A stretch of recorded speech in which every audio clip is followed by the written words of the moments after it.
What's up, guys? This is my first clip for Addict to Entrepreneur. I'm going to start sharing these, short clips of my story of where I started in a really bad place in life and how I kind of sabotaged myself and how I recovered from that to get where I'm sitting now. And I hope it helps young people, people who are struggling with addiction, people who may need help. Um, but I'm just going to start kind of at the beginning of where it kind of started. And it's been a long road, but I'm really proud. And I think that if I can do it, I know anyone can do it. And if you ever need help of any kind or someone to talk to, message us, Instagram, TikTok, whatever. I'll give you a call. We'll sit and chat. Here for you guys. All right. As I've been in the Bmoney Beastin realm for several years now, I've learned that in the wrestling space, there's a lot of addiction issues that people don't even know about. Obviously, one that sticks out would be Chance Marstettler, and he's an amazing human being. Great to see him now versus where he was. And that's great that he's sharing his story. And I just thought it'd be cool to share mine. We're going to start in 2008. That's kind of where the origin of this, like late 2007, early 2008. I kind of made a bad choice. I had a chance to play college football, and I made a bad decision, several bad decisions. My mother, she did her best. I love her dearly, but she never really held me accountable. And I was just running wild. I played football. I had a chance. I was heading to play college football. And instead, I decided I wanted to hang out with the wrong people. And one thing led to another. And I ended up getting detained a couple of times. And then short stints, weekends, whatever. But it became something that it started small with like marijuana and then it went to like pills, and then it just kind of kept escalating. And I was supposed to report, I'll never forget this long to live, for some reason. It was like August 17th, I think is the date of that year, to school, and this was in like April of 2007. And I had like 6 weeks left to graduate. And I didn't. I just quit going to school. And I didn't have a high school diploma. And it was because I was wanting to use drugs and, really bad things that were occupying my time. And I had nobody really telling me that, dude, you're screwing up here. I never really had that. So I just thought, hey, this is fun. This is what I want to do, or I thought it was at the time. And eventually I dropped out of high school. I didn't go to college. I didn't play college football. Now I'm sitting, I have no idea what I'm going to do with my life, right? I'm an 18-year-old kid that at this point is pretty well into a pill addiction. And I drank a lot. So I was turning into a kind of a pseudo alcoholic. And, I wasn't ever sure how to just get myself together. Like, I just didn't know. I called my father. He lived about 4 hours from me up in Tennessee, where I'm from North Georgia. And I was like, Dad, I don't know what to do. He said, well, come up here and we'll get you a job and we'll try to get you, straightened out. And I go up there with my dad, and he's living with a lady, really nice lady that he'd been with for several years. And she told me, you can't drink, can't do drugs. Oh, okay. Well, I was only there for a couple weeks. And as soon as I got a paycheck, I moved into this really dumpy kind of, I guess it was like an efficiency. And everybody around me was in that place was, using in some form or fashion because it was cheap. It was like, this is the summer of 2007. So, back then I think it was like $50 a week or $75 a week. And it was a total shithole. Like, I'm not even gonna lie, man. Had a little bed and a little couch and a stove that was about the size, about as wide as I don't know, like you see air fryers today, like the big air fryers. Had a stove that was like tiny, like maybe two of those side by side, and the refrigerator was like a mini fridge, and it was just, there was mold and things like that everywhere. This place I lived in, had like mold in the bathrooms around the caulking and stuff like that, and it was just really not a great place. But it was a place I could sit and work my little labor job. I was making like, I don't know, $7.75 an hour, and I was beating sheet metal together. It's like my first job as a grown up. Wasn't a lot of money, but it was enough for me to pay the rent for this little really bad place and do what I thought I wanted to do. Around this time, my mother, she was married to a man, really good guy.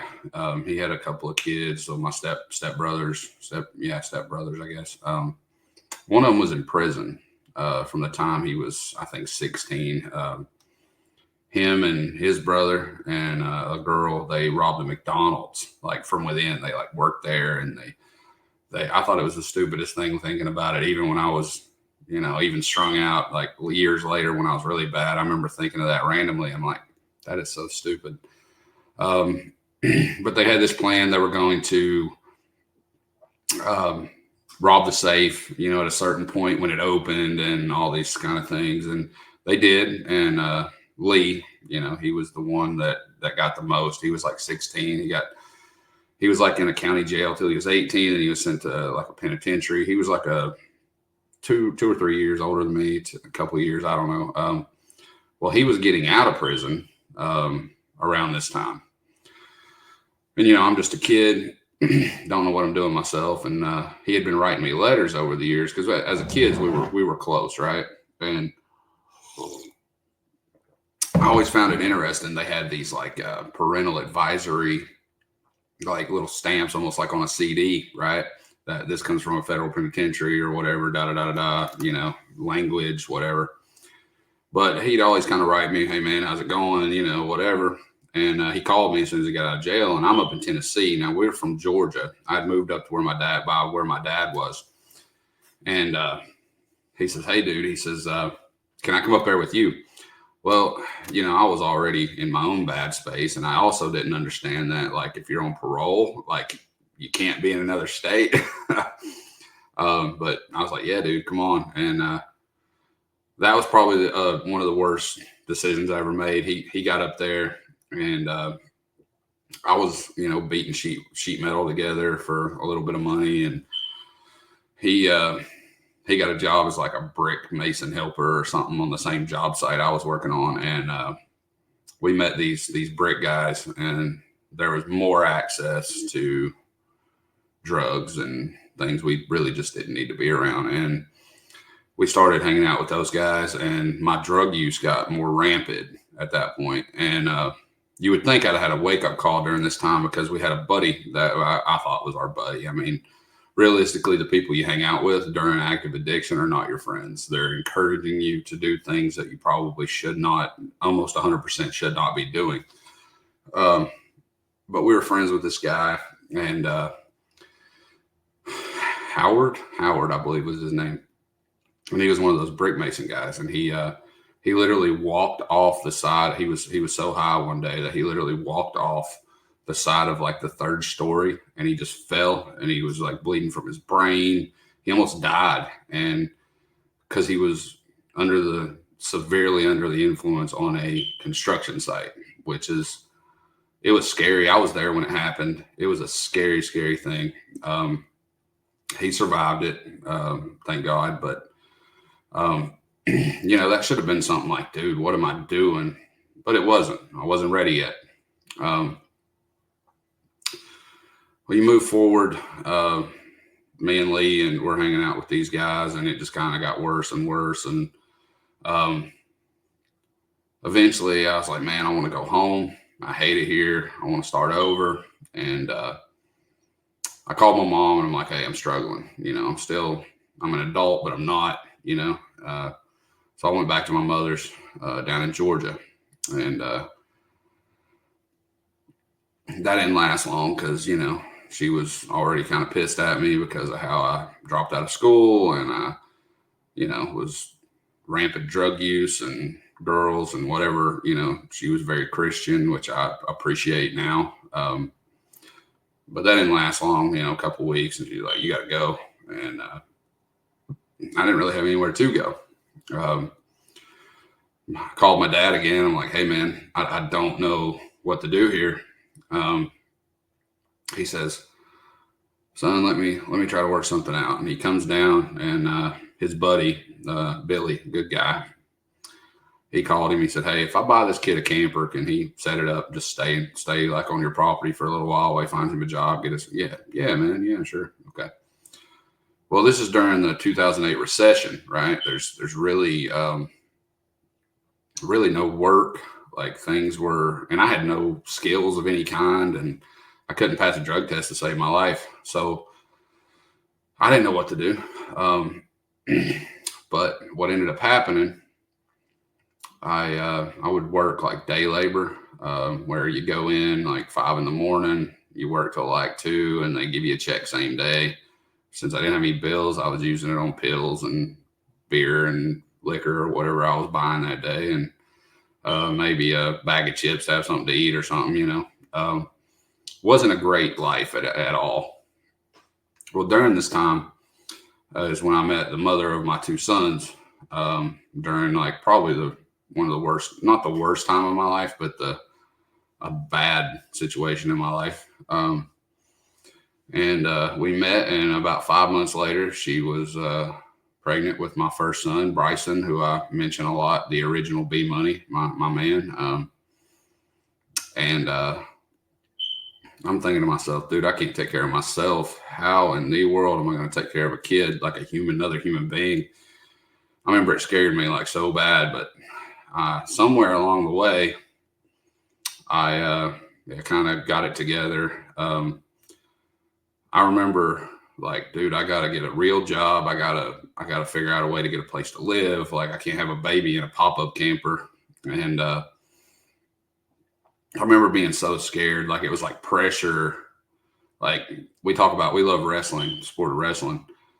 You feel pressure. You're like, oh, it's going to be a tough match, or maybe I can't beat this guy or whatever. But that's real pressure when, hey, I got a human being that I have to care for and provide for and take care of and guide and try to, raise to the best of my ability, especially when you're in a position where you're in active addiction, which makes it, all that much harder. Well, she wasn't a drug addict. She knew that I drank a lot. She didn't really know the other things I was doing. Well, eventually, this is the craziest part of the story, I think. I was drinking in the parking lot, random like Thursday, right? I went and did my day labor for the morning. And dude, I was doing like hard work for like no money. Like they would send me this paper mill, and it was way up in Tennessee, and you had to get on a van at like 3:30 in the morning to get there by 5 to work till 2. And then, you come back another, 2 hours or whatever. And I tell you, man, like it smelled bad and we're trying to build scaffolding all over this big paper mill. And it was dangerous everywhere. Everything there was, boilers going, and I don't know what all they did there. I was just told it was a paper mill. And it was even more dangerous that, I was snorting pills on the way up there. That was not a good thing.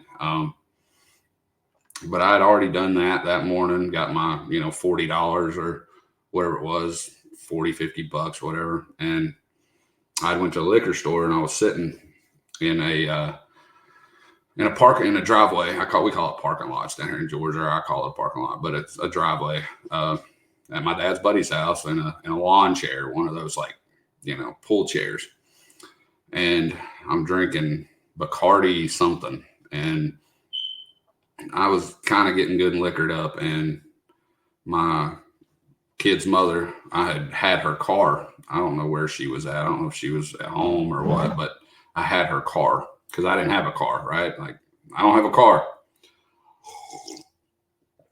And this guy comes by, and utility workers, and they're building fiber, okay, like pole to pole building fiber. And I had parked her car like on the road, right? Like half in the grass, half on the road. Well, they're driving this really big bucket truck, and he came within like an inch of like just running over her car. And, I was good and liquored up, so I decided I was going to cuss at this guy and raise hell and make a scene because, I was drunk and God knows on what else I was doing. I don't remember exactly, but I run up and I said, who the, blah, blah, blah. I dropped a lot of F-bombs and a lot of bad, and he's like, whoa, whoa, whoa, whoa, whoa. And I don't know why I remember this either, but calm down, sport. That's what he said to me. Calm down, sport. Granted, I'm like an 18-year-old kid, right? And he says, it was an accident. We'll be more careful, yada, yada. And I don't know what possessed me to say this, but I looked at this man, and it might have been that I was drunk. If I was sober, I'd probably never said this, but I said, I don't know what it is you're doing, but I'm better at it than you are. I still to this day don't know why I said that. He looks at me and smiles, and he says, you want a job? I said, yeah. Because, I was making $40 an hour or $40 a day or whatever, doing this day labor, and it sucked. And I'm like, well, this looks a little better than that. So I thought I'd give it a shot. And that was my swing. And I hit a grand slam that Monday. He said, show up at this address on Monday. I said, cool. This was like on a Thursday. So I went and showed up at like 5 a.m. over there. And then it kind of, this is where my addiction went from, small things like alcohol and, Xanax or, things of that nature, to hard drugs. And this is kind of where things fell off the rails for me personally and, in general.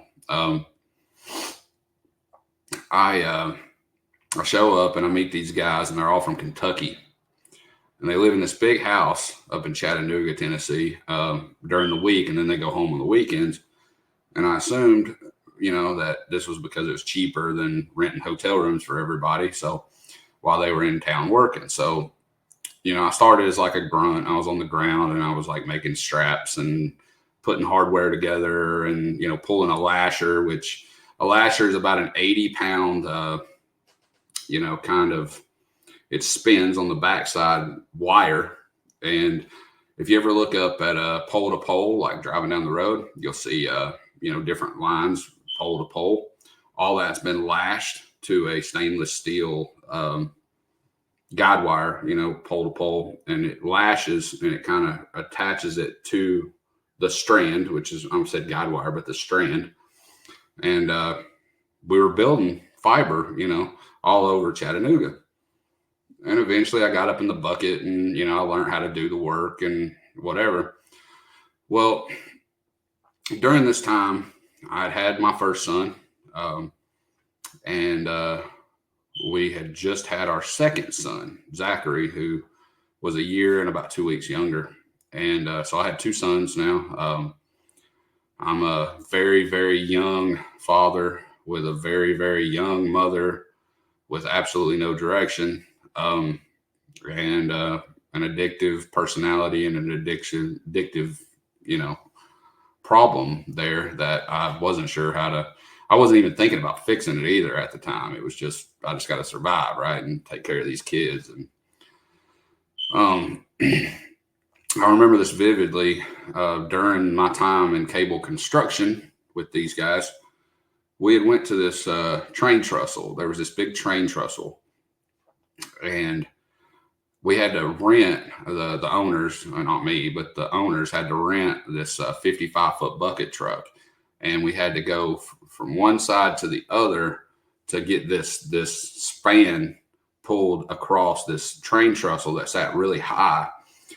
And I remember being in that bucket, and dude, it was high, and I was a little scared, right? I was like, this is not, and it had a little give to it too, right? And I remember like, oh, I don't like this. But I remember looking down, and over in the woods, one of the guys we worked with, I had never seen anybody shoot up before, but like right behind me, I kind of looked over behind me a little bit, and there was like this wood line right there, and he was sitting on a tree stump, and he had a bottle of water. I remember that. And he had a needle. That's the only thing I could really see, but I seen him shooting himself. And I'm like, what the, like I'd never seen anything like that. And it kind of threw me for a loop. I'm like, what the, I already knew like what I was doing was dangerous enough to be at work with a little buzz or, being at times completely gone. But I never shot up, and I was like, man, this cannot be something that's okay out here. Like, you got this guy driving a truck around. Like, this ain't, I don't know, this could be bad. And I was even thinking that at the time, even during my fuzziness, what I was going through. And, I was like, yeah, okay. So that kind of opened my eyes that like, this is real a little bit. But I was also thinking that'll never be me, right? I'll never be that guy. Well, fast forward some more. Me and the kid's mother, we had a lot of problems.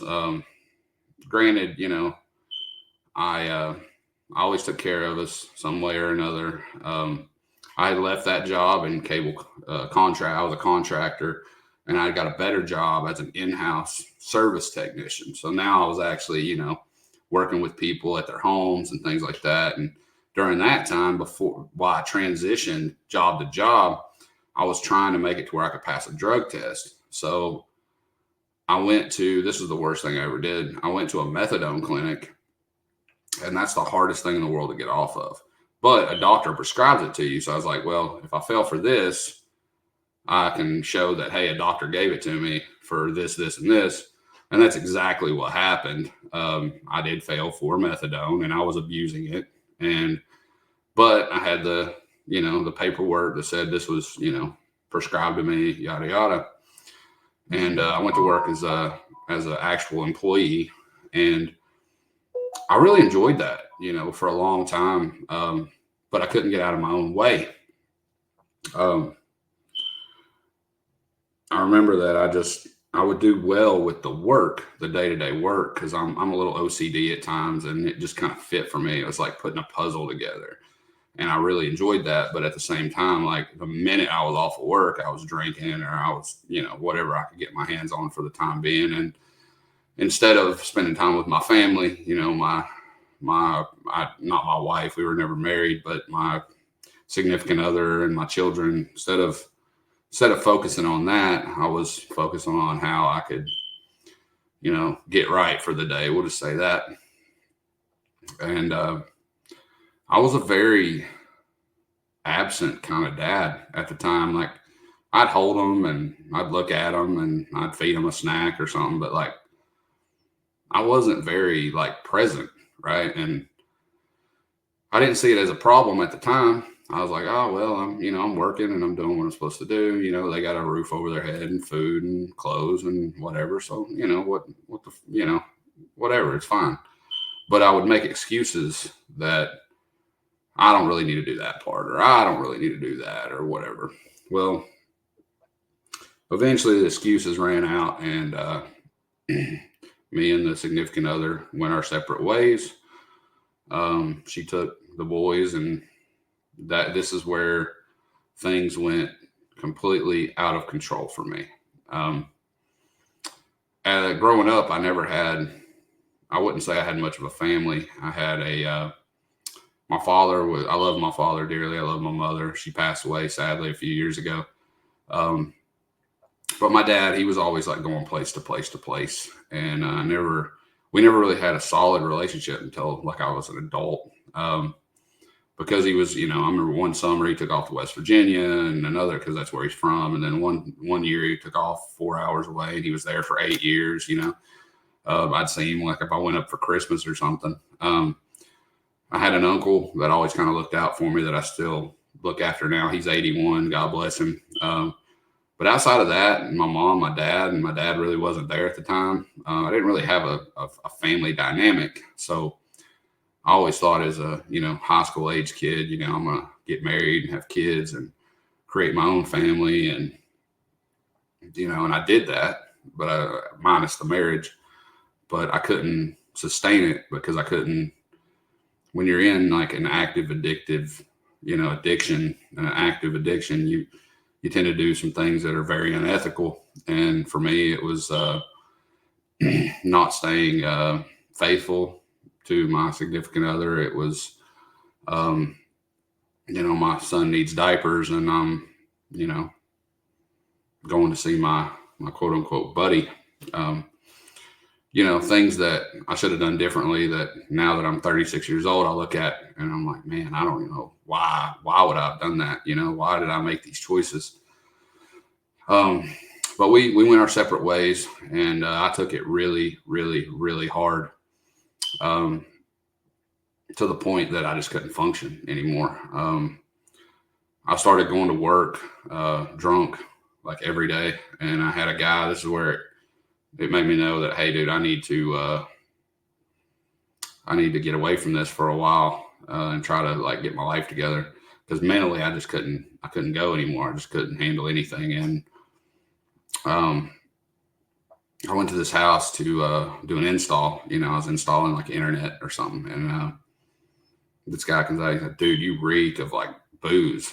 And I'm like, oh, I'm thinking to myself, I'm about to get fired, right? This guy's going to call in, I'm going to get fired. He didn't do that. He was really cool.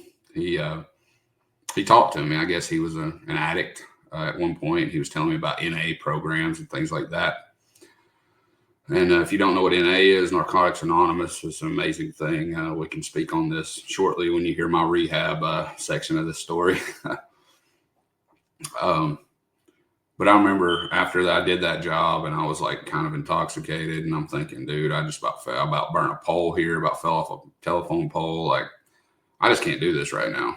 And I called my boss. I said, I got to go talk to the HR lady. So I was an alcoholic, but I was also an addict, and I didn't know how to stop. And I knew that I just lost my family. So the pain of that was so bad that I was trying to cover it up even worse than like just being, in a different state of mind. Now I'm trying to hide pain on top of it. So it become worse than it was. Like it was like what I lived for. And I remember, going to talk to a lady named Maria. She was real sweet. She was the HR lady where I worked at the time, and the cable company that I worked for.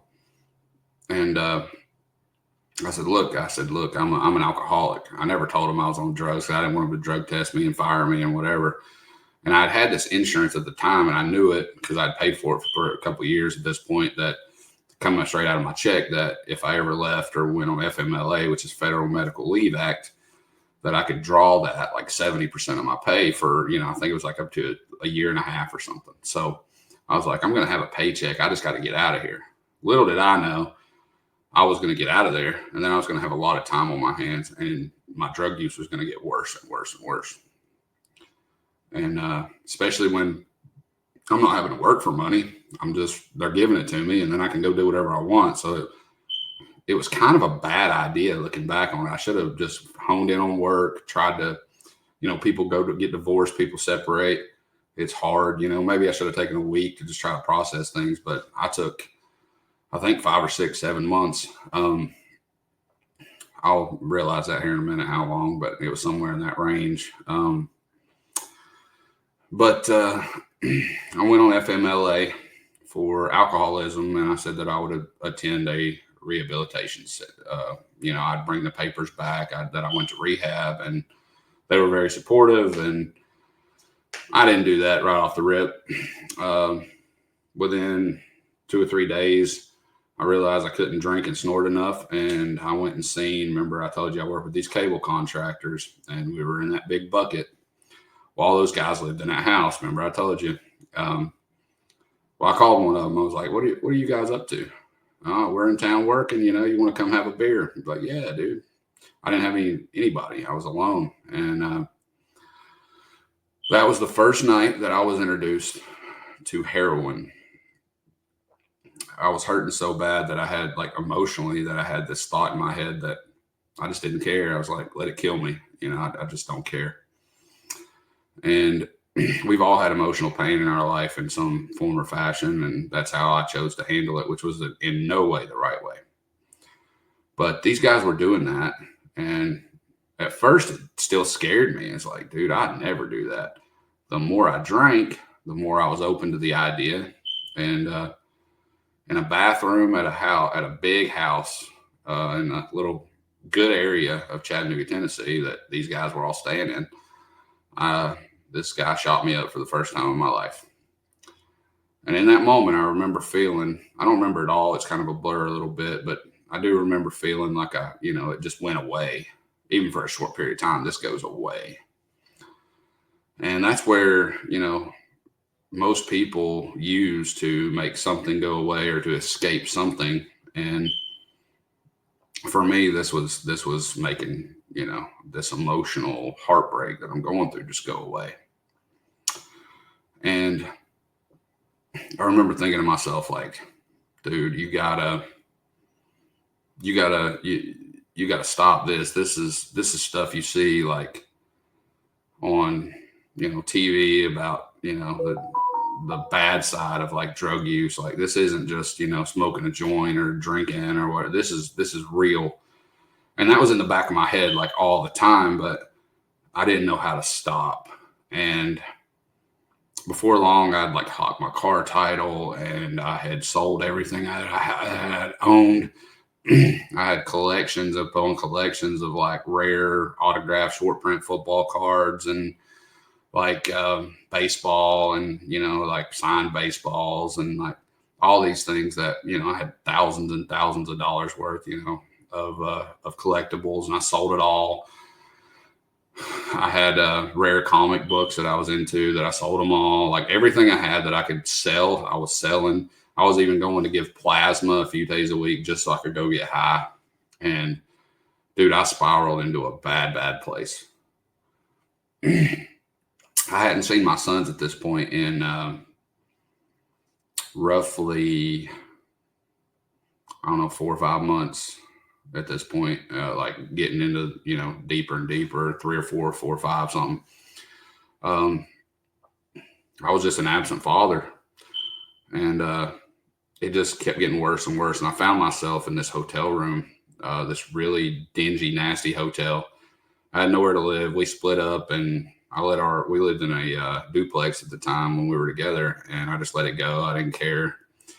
And I was staying in this hotel, and I remember thinking, this is all I need, whatever. And I'd go days without eating. And to put this in perspective, in a short amount of time, and I'm throwing out months. I don't really know the exact months, but my senior year in high school, I was 6'2". I mean, I was still 6'2" at the time, but I was 6'2". I think my senior year, I was 245. I was pretty solid. At this point, this is a short couple years later. I'm still 6'2", but I weighed about 175 pounds. And I looked like I was sick, and I had like rings under my eyes, and I was malnourished because I didn't eat for days and days, and dehydrated probably to a very dangerous level. And I went into this gas station one day. I couldn't get a hold of, I don't know what happened, but these guys were out of town or something, and I couldn't get a hold of the guy that I was buying this shit from, that was coming from Kentucky. And I was like, I didn't know anybody else that did it. So I was like, dude, what do I do here? And I was like, really, I guess the word now that kids use is fiending. I just call it, jonesing, I guess, but I guess the kids say fiending now. And I didn't know what to do. And I was like, well, I'm just going to get drunk and maybe it'll go away. So I go into this gas station and I grab I'm like 22 now, 21, 22, I don't know. And I grab a case of beer and I'm standing there, and this lady that was married to one of my stepbrothers. Remember I told you I had a stepdad? They were divorced now, but she was there and she says, "You look rough." I'm like, "Oh, thanks." I took it as like, fuck you, man. Like, I took it kind of personal. Like, I look rough. What? She goes, "Are you okay?" And I was like, "Yeah, I'm fine." She goes, "You don't look fine." And I said, "Well, I'm fine." She goes, where are you living now?" And I said, "In that hotel over there across the street." She goes, "Why are you living in a hotel?" I was like, "Well," told her about losing my family, and I'm just going through some stuff. And she said, "Why don't you come down and have dinner with us?" And now, before this, I'd already tried to go to rehab. I went on my own. I stayed one day. I walked out, went AWOL. About an hour later, I was on drugs again. So I was sober for 14 hours or something.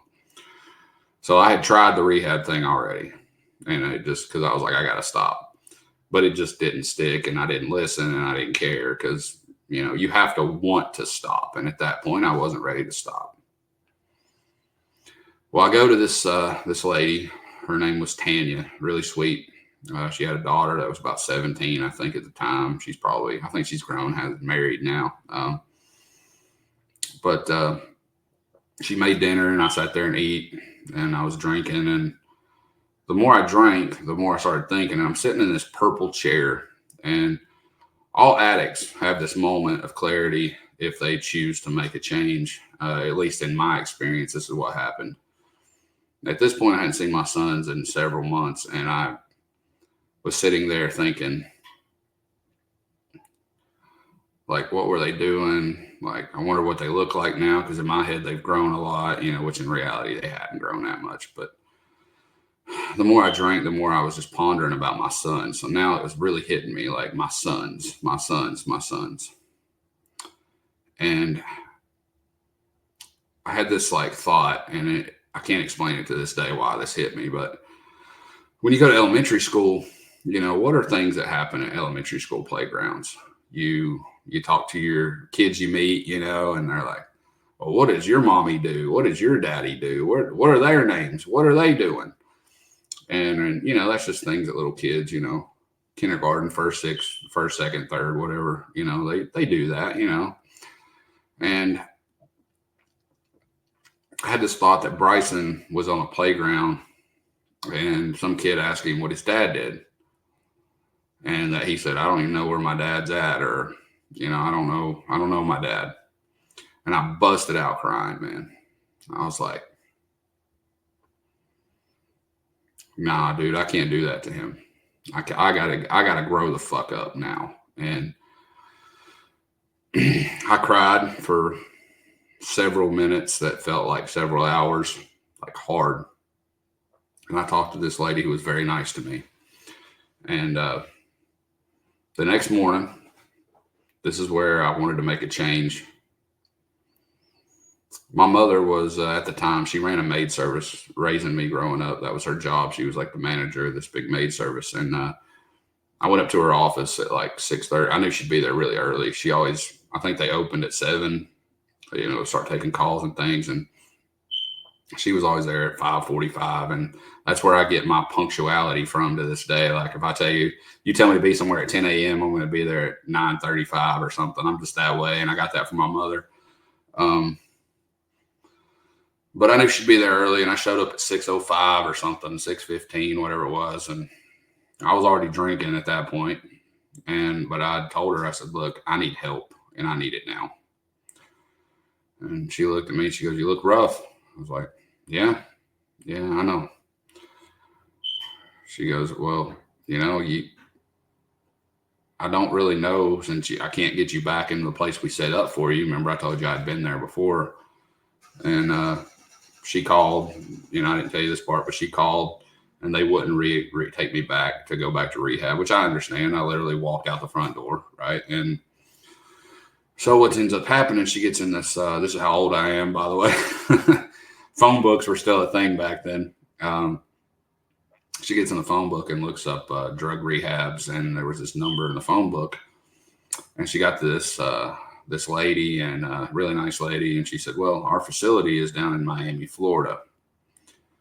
And I told her when I walked in, I said, you got to get me somewhere by noon, or I'm probably gonna die. Like, this is gonna kill me. Like, I'm just gonna die. Like, I'm gonna overdose or something.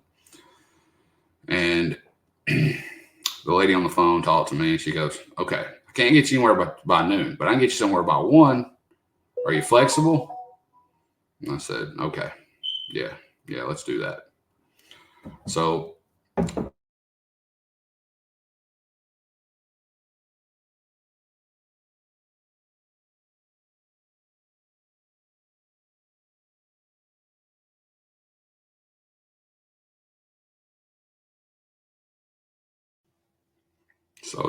it was good, that I got some food in me, and I felt a little bit better. I was a little weak, but of course I didn't stop drinking.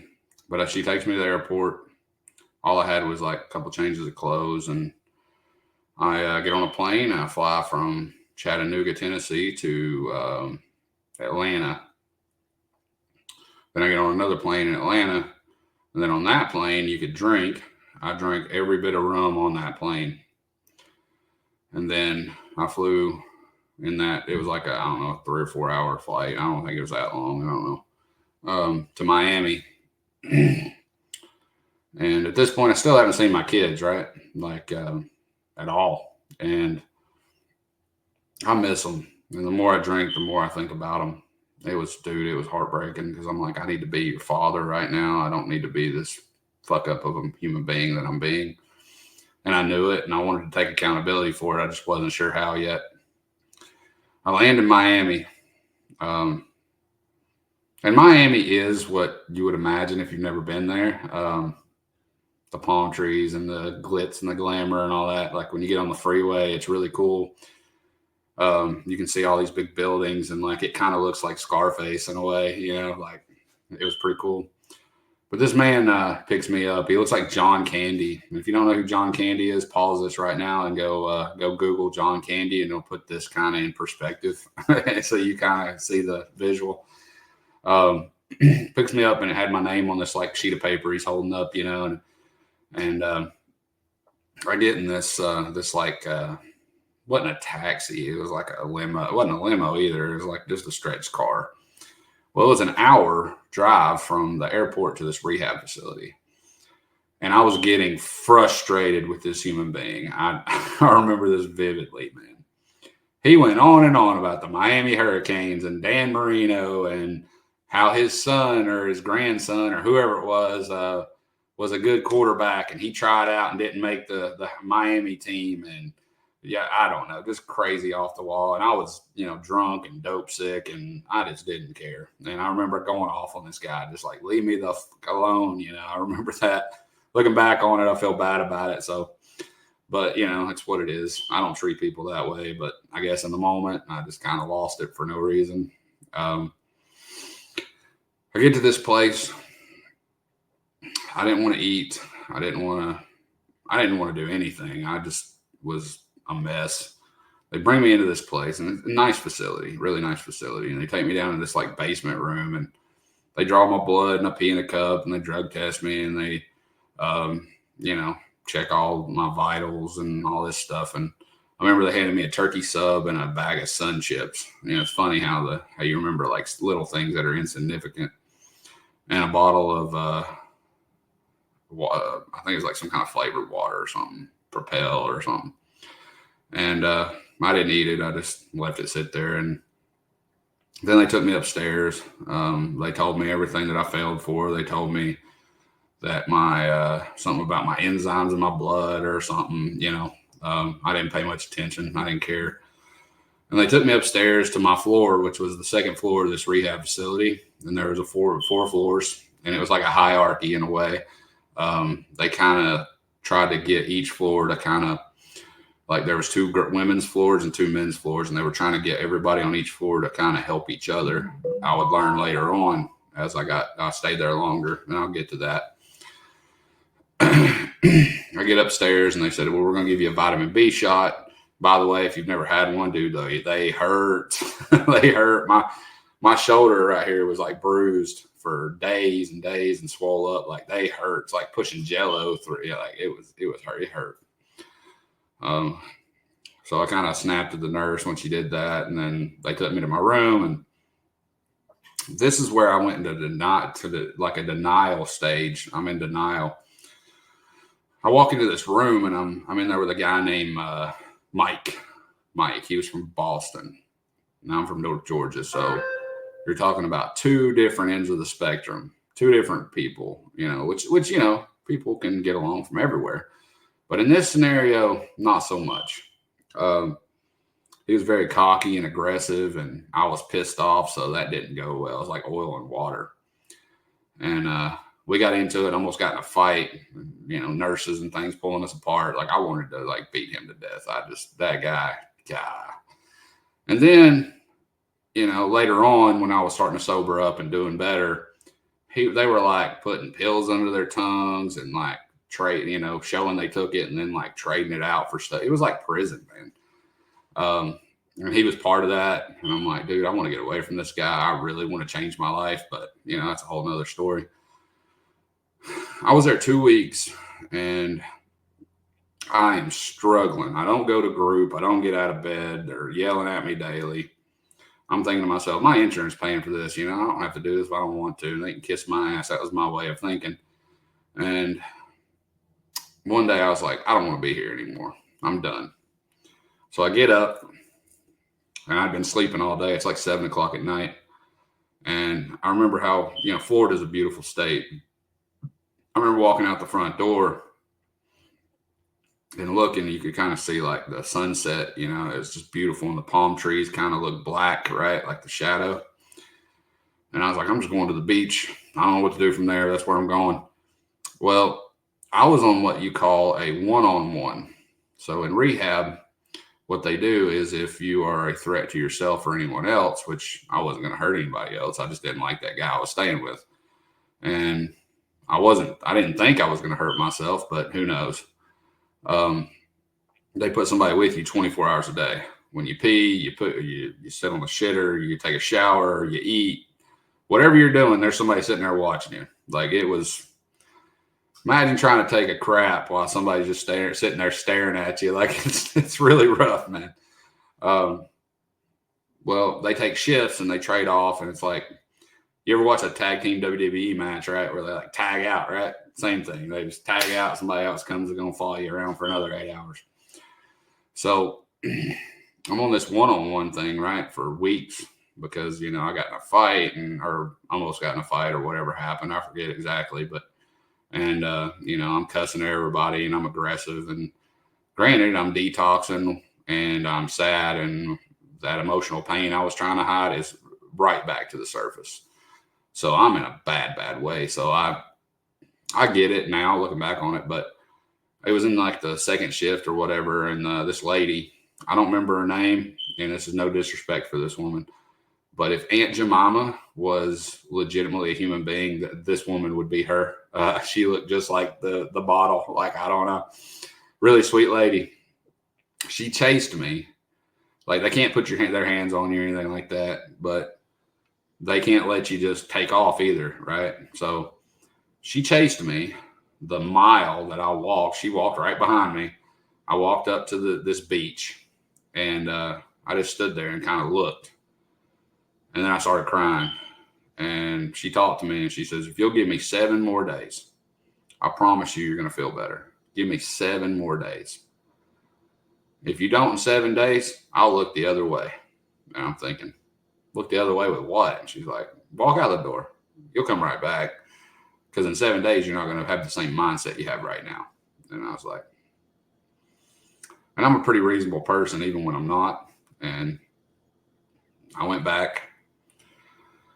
And about 7, 8, 9 days later, I was starting to become the happy-go-lucky version of myself again. The person that cares about other people, the person that's passionate about things. And, my whole life, I've always if I care about something or I believe in something, I'm all in, man, like all the time. And like, like in high school, like, this little series I'm kind of putting together here is Addict to Entrepreneur. But like when I was in high school, I took an entrepreneurship class, and I'm the only one that made money. I figured out there was a graphic arts teacher downstairs that printed T-shirts. I came up with a cool design. I went through the lunch periods and sold them for cash, and then I went and paid him. He printed them. I passed them back out, and I made like $850 as a junior in high school, right? And so like I was all in, and so but I've always been one that would give back. I remember giving kids my lunch money in elementary school. Like that's who I am as a person. Like if you needed anything I have, I'd probably give it to you, right? I care about other people, and I'm starting to become this person again. Like after this 7, 8, 9 days, I'm starting to become the person that I really am. And I went up to her and I told her, I was like, thank you for just sticking with me through all my fits and whatever. I said, I'm really going to try to, get my life together before I go home, and I can be a better father, and I can, be an adult. And that was something that became very important to me. Well, at this time, remember I said a hierarchy. Well, at this point, I'd been there 3 or 4 weeks, I guess. 3 weeks, a little over 3 weeks, something like that. I was there 45 or 47 days, I think. They had like this hierarchy for each, like, level of the building, right? Floor 1 had a hierarchy, and floor 2, 3, 4, almost set up like a government, right? You had a president and a vice president and a treasurer, and like, it was like kind of like that. Well, this guy from Missouri, I don't remember his name, but he kind of reminded me of like Axl Rose. Looking back at it, I don't remember his name, but he was like Axl Rose with a little beard. Really cool guy. He was in there. He was an alcoholic, and his wife got him to go. He was starting to have liver problems, and they were trying to get him cleaned up, so maybe things could go back to normal. I began to want to help others when I started feeling better. This kid got sent in. I was 21, 22, whatever it was. He was, I think, 18, and he was from, not Missouri, somewhere out west. I can't remember. And he got federal charges for drug trafficking across state lines. And before he got sentenced to a prison sentence, he was sent to a rehab facility.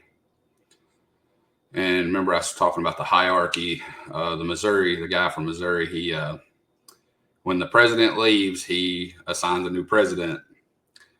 And I guess he had seen I'd made a lot of progress, and he made me the president of the second floor of rehab.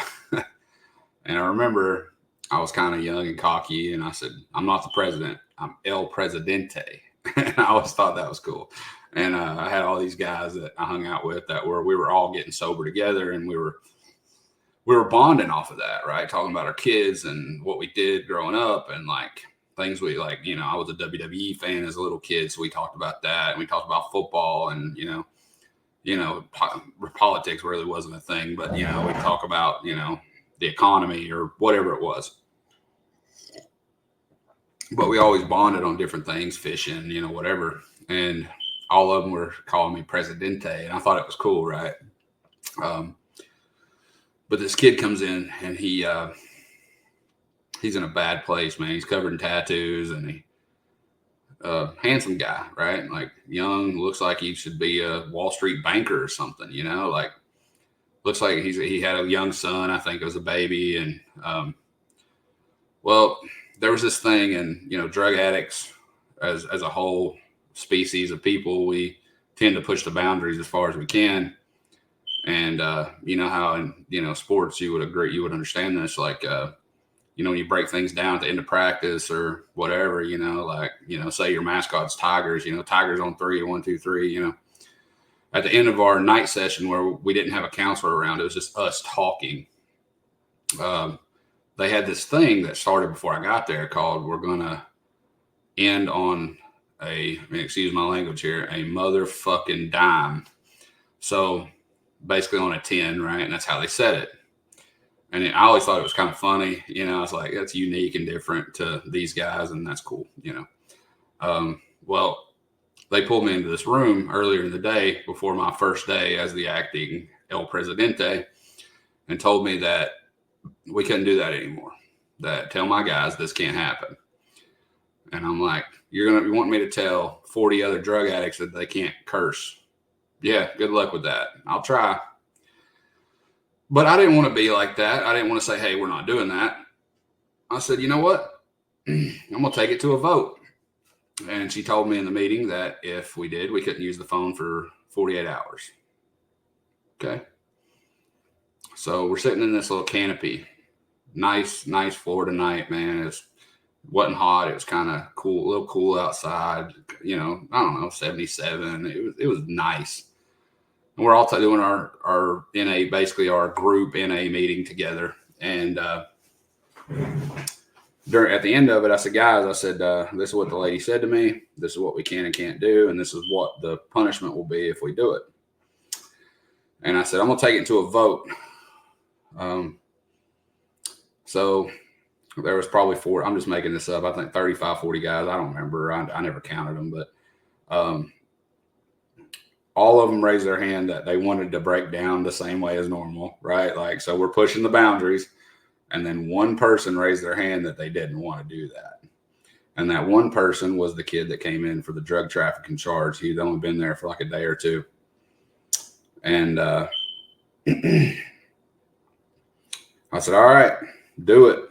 Because you got 34 to 1 or 39 to 1 or whatever.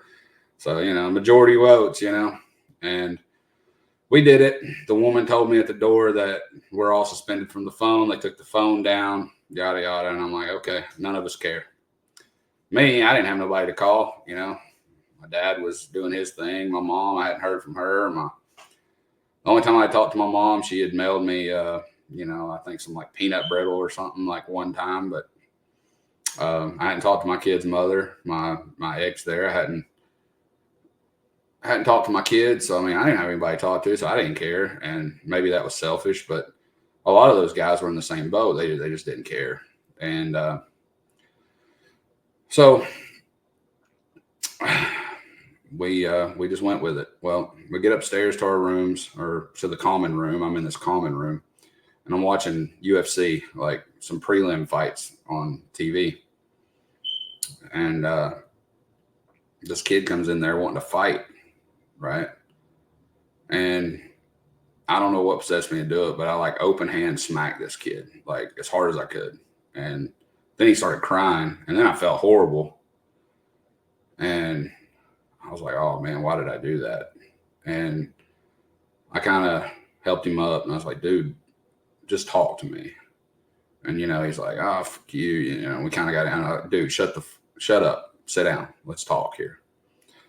Well, apparently, he had a young kid, and then the girlfriend he had was pregnant, and when he got arrested and was having complications, and he hadn't been able to talk to her, and he was wanting to talk to her to find out about his baby. And I remember thinking, God, dude, if I'd have known that prior, I'd have just said, we're not doing this, and this kid needs to use the phone, so respectfully, we're going to just be good here, and but I didn't know any different at the time, and I felt bad in that moment. So I went to the lady. She was there, I think, noon to midnight, the big boss lady, every day. And this is about 9:30, 10 o'clock at night. And I go and knock on her door, and I walk in. I said, listen, I explained the situation. I said, yes, we did wrong, but he didn't. So can you please allow him to make one phone call? And if you take something away from me, that's fine. I don't care. Just please let him make one phone call. And she did. She brought him into her office and let him make a phone call, but the rest of us couldn't. So it worked out in the big scheme of things. And as time went on, me and that kid become really good friends. I apologize for slapping him. I don't know whatever happened to him. I hope he's doing well. About a week after that, I'm getting closer and closer to transitioning out. I've been clean now for over a month. I'm doing really well. And this kid, Andrew, I remember his name, big guy. He's like 6'5". And he came in and he's wearing like I guess I don't know if you guys remember FUBU, right? Like it was like a brand you could buy, like a kind of like a swag type of brand years and years ago, but it looked kind of something like that, like this random like white jersey. It looked like a baseball jersey. Great big guy, 6'4". He's like, I don't know, 300 pounds, big dude. And he walks by me in the hallway. I don't know this guy from Adam, and he like hits me with his shoulder. And I was just short tempered at the time. I'm barely hanging on, but I'm doing better. And I jumped all over him. I didn't hit him, but I jumped all over him about it. He's like, whoa, man, chill. And I'm like, all right, yeah, just don't touch me. And, that ain't a lot to ask anybody. And so we didn't talk for a few days. And then one day I'm sitting at breakfast. We had breakfast at like 7 a.m. And I'm eating breakfast, I think oatmeal or something. And he comes and sits with me and he starts talking to me. And we had this really good conversation about our kids. And I was talking about Bryson and Zach, and he was telling me about his daughter, who was, I think, 9 or something like that. And before I left there, he gave me a shirt that I still have to this day. It was Johnny Cash with a guitar flipping off the camera. I still have it upstairs somewhere. He gave it to me, and this was 2011. It's 2024, so I still have that shirt. I cut the sleeves out of it, I think, but I still have it. I always told him I thought that was a cool shirt, and he's like, dude, here, I want you to have this. And I was like, dude, thanks, man, And it seemed like the reason I was telling you about these couple people, I won't tell you all of them, but I started noticing that people were starting to gravitate to me and asking me like how to get where I was going, because I started showing that like some leadership skills and that I'm doing the right things and I'm trying to get better. And I remember, just always trying to be there and be present for the guys around me. And now eventually I got sent to what they would call a halfway house down in Miami. And I passed the Presidente off to the kid, the tattooed kid. And I wish I could remember his name. I just don't. But I hope he's doing well. God bless him. I passed it off to him. And you do it like a day before you actually leave. So like he was in charge the last night, and to see where he was when he got there, to see where he was when I left, he'd made a lot of strides, and that was amazing. God does some amazing things.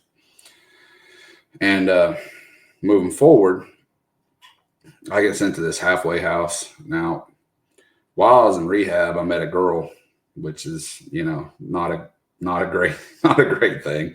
But she was beautiful and sweet and just, yeah, she was amazing. Her name was Tara.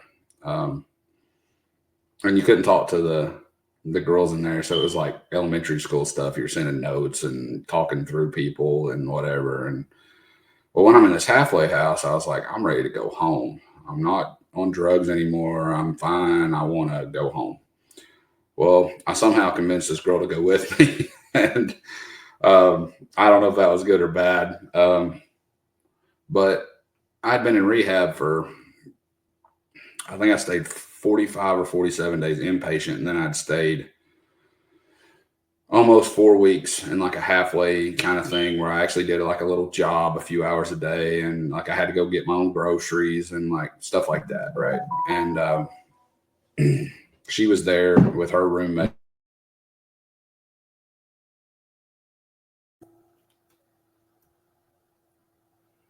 And, we just decided like, hey, let's go. So she was from New Jersey.